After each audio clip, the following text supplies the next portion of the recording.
Samajwadi party के राष्ट्रीय अध्यक्ष अखिलेश यादव एवं प्रदेश अध्यक्ष अल्पसंख्यक सभा मोहम्मद शकील खान नदवी के निर्देश पर प्रदेश व्यापी पीडीए चर्चा कार्यक्रम के क्रम में मोहम्मद हैदर गुड्डू महानगर अध्यक्ष अल्पसंख्यक सभा वाराणसी के नेतृत्व में दक्षिणी विधानसभा के अंतर्गत आलमपुरा में पीडीए पर चर्चा हुई। देखिए हमारे संवाददाता ओम प्रकाश पटेल की रिपोर्ट। जी अपना परिचय। महानगर उपाध्यक्ष वाकिफ हुसैन और टिक्की बाबा नाम है। आज इस तरीके का कार्यक्रम ये सरकार के खिलाफ उठाया गया, वो जारी किया गया है। अखिलेश यादव जी ने, हमारे राष्ट्रीय अध्यक्ष जी ने जो है इसको हम लोगों के साथ कहा है कि जो घर घर जाकर सबको समझाइए कि ये सरकार कैसी है। और ये सरकार ऐसी है कि क्या बताएं आपको कैसी है। ये सरकार ऐसी है कि जैसे अंग्रेजों को जो है पूरी दुनिया से भगाया गया था, हिंदुस्तान से भगाया गया था कि अंग्रेजों भारत छोड़ो, इसी तरह जो है ये मोदी सरकार को भारत छोड़ना पड़ेगा, क्योंकि ये सब के साथ जो है बहुत जुल्म कर रहे हैं, हर तरह से जुल्म कर रहे हैं, रोजी रोजगार से कर रहे हैं और आपके जो है पेटों पे लात मार रहे हैं, लोगों को अल्पसंख्यक को दबा रहे हैं, पिछड़े और बैकवर्ड के लोग को भी ये पीछे कर रहे हैं। तो इसी संदर्भ में ये प्रोग्राम रखा गया था।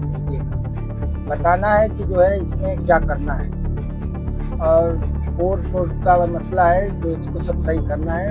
जिसका नाम कटा है चढ़वाना है, 2027 की तैयारी करना है। जय समाजवादी। जी अपना पूरा परिचय बताएं। मैं मोहम्मद हैदर गुड्डू महानगर अध्यक्ष समाजवादी सभा वाराणसी। आज आपने कोयला बाजार आलमगीर मस्जिद के पास क्या प्रोग्राम रखा था आप लोगों ने? आज हम लोग जो माननीय राष्ट्रीय अध्यक्ष श्री अखिलेश यादव जी के आह्वान पर हम लोगों ने पीडीए पर चर्चा की। यहाँ पीडीए का प्रोग्राम रखा गया जो बाबा साहब भीमराव अम्बेडकर के संविधान को मिटाने की कोशिश कर रही है जो दूसरी सरकार, उसी को बताने की कोशिश की अब पीडीए के अंतर्गत। और हम लोग कोशिश कर रहे हैं कि सारे समाज को, पीडीए का मतलब पिछड़ा दलित अल्पसंख्यक, जो हम लोग 92% हैं इस सारे समाज के लोग, और 8% वाले जो हिंदुस्तान में राज कर रहे हैं, गद्दी लेकर बैठे हुए हैं, वोट भी उन्हीं का, नोट भी उन्हीं का और सीट भी उन्हीं की, सत्ता भी उन्हीं की। उसी के बारे में लोगों को जागरूक कर रहे हैं कि अपने अधिकार को पहचानो।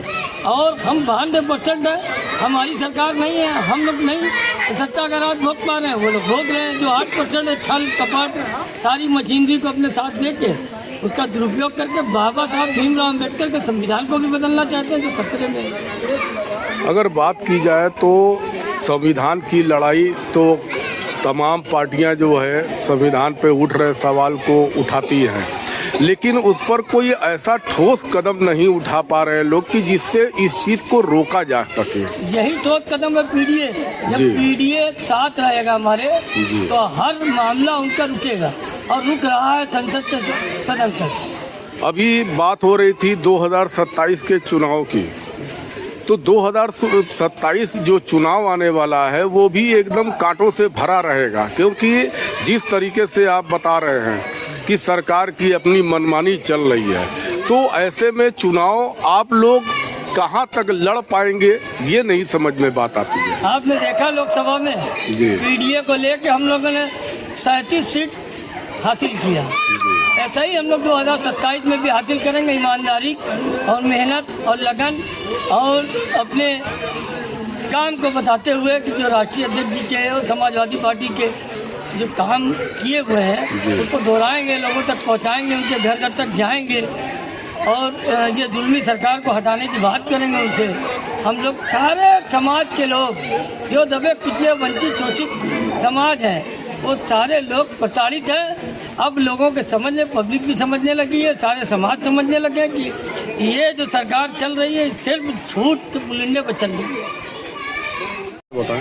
मैं रमाकांत जायसवाल, मैं समाजवादी पार्टी दक्षिण विधानसभा का छोटा सा। आज यहाँ किस तरीके की चर्चा की गई है? आज जो है दक्षिणी विधानसभा में पीडीए की चर्चा की गई है और इस चर्चा के माध्यम से ये बताया गया है कि जितनी जिसकी साझेदारी उतनी उसकी हिस्सेदारी। दक्षिणी विधानसभा की हम बात करें, ये व्यापारियों का विधानसभा है, ये बनियों का विधानसभा है, ये ओबीसी समाज का विधानसभा है। यहाँ इतनी प्रशासनिक तंत्र हैं, थाने से लेकर अस्पताल से लेकर विभागों तक, वार्ड विभाग, जीएसटी विभाग, सब जगह 8% के लोग काबिज हैं, लेकिन संख्या यहाँ पे 92% लोगों की ज़्यादा है। आज पीडीएम के माध्यम से हम सभी पीडीए समाज के लोगों को जगाने का काम कर रहे हैं, ओबीसी समाज को जगाने का काम कर रहे हैं, बनिया समाज को जगाने का काम कर रहे हैं। इनके साथ मिलकर समाजवादी पार्टी 2027 में सरकार बनाने का काम करेगी। चर्चा कराने का क्या उद्देश्य था आपका? मतलब ऐसी क्या ज़रूरत पड़ गई कि आपको यहाँ पर चर्चा करनी पड़ी? जिस प्रकार पूरे प्रदेश में 8% के लोग 92% के ऊपर अत्याचार करने का काम कर रहे हैं, जिस प्रकार अभी मनीष जगन अग्रवाल जी राष्ट्रीय अध्यक्ष समाजवादी पार्टी व्यापार समाज, उनके ऊपर फर्जी मुकदमे हुए, मनोज काका चंदौली उनके ऊपर मुकदमे हुए। इस तरह ये तमाशा कर रहे हैं। लगातार पार्टी के लोगों को जो शासन के खिलाफ जो सही बातों को रख रहा है उसके खिलाफ जाके मुकदमे दर्ज कराने का काम कर रहे हैं और ये तभी ख़त्म होगा जब प्रशासनिक हस्तक्षेप हमारे पीडीए समाज के लोग रहेंगे। आगे आप लोगों की क्या रणनीति रहेगी? जो अभी चुनाव भी होने वाले हैं, चुनाव के लिए भाजपा भी तैयारी कर रही है, आप लोगों की कितनी तैयारी हो रही है? 2027 में जिस प्रकार लोकसभा चुनाव में 37 सीटों को उन्होंने हासिल किया, उसी प्रकार आने वाले 2027 में जिस विधानसभा में जिस जात के जिस समाज के लोग की संख्या ज़्यादा होगी उनको राष्ट्रीय अध्यक्ष मौका देंगे और परिवर्तन करने का काम करेंगे।